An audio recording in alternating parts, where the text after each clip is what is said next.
የሩታዬ ቤተሰቦች እኔ እኮ ትለያላችሁ ምለው እኮ በምክንያት ነው ማለት ነው።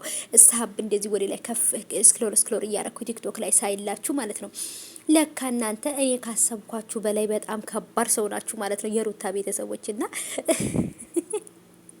ለካ እያዳሜን ማለት ነው ከላይ ወደ ላይ ብያሸጋገራችኋቸው ነበር የቆያችሁትና የእውነት ትለያላችሁ ምለው በምክንያት ነው። እኔ እኮ ሩታን ወዳድ የሩታን ቤተሰቦች ወዳቸው እኮ በምክንያት ነው። ሰላም እንዴት ናችሁ? ወዶቼ ደህና ናችሁ ያላችሁልኝ ወይ? እኔ ጋር ሁሉ ሰላም ነው። ሰላማችሁ ብዝት ትርፍ ይበልኝ ባላችሁበት ውድ ቤተሰቦቼ እንዴት ናችሁልኝ? ሁሉ ሰላም ከኔ ጋር ለሁላችሁ ፈጣሪ ይመስገን። ውዶቼ እንግዲህ መጥቼላችኋለሁ። እነዚህ ወላቆችን ይዤ መጣሁኝ እንግዲህ ማለት ነው።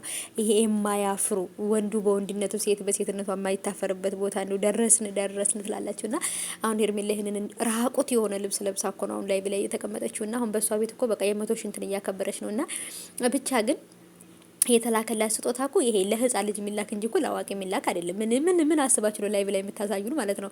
ለሩታ የተሰጣትን ስጦታ ስላላያችሁ እኮ ነው እናንተ ስጦታ ብርቆ ሽቱ ብርቆ እናንተ ብርቆች አይታችሁ ማታውቁ እኮ ነው የምትመስሉት። እና ብቻ ግን ዝሮ ማለት ነው ውዶች የሩታዬ ቤተሰቦች እወዳችኋለሁ፣ አከብራችኋለሁ፣ አከበርኳችሁ፣ ጭራሽ ወደድኳችሁ ማለት ነው። ለምን እንዴ ከአብርሃም አስወጥታችሁ ሄርሜላ ጋር ከሄርሜላ አስወጥታችሁ ወደና አሚሮ እንዳለኩ ከላይቭ ላይ ወደ ላይቭ ላይ ሲሸጋገሩ ነበር ማለት ነው። ሲሯሯጡ ሪፖርት እያደረጉባቸው ለምን መሰላችሁ?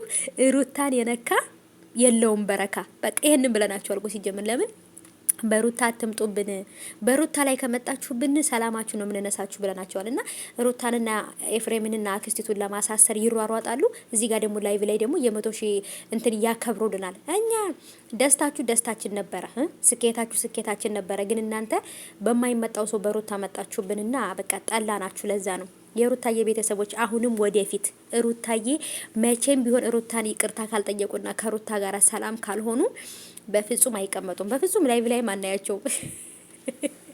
እኔ እኮ እውነት ለመናገር በቃ የስራችሁ እኮ ነው። የእውነት ትለያላችሁ የሩታ ቤተሰቦች፣ ይመቻችሁ።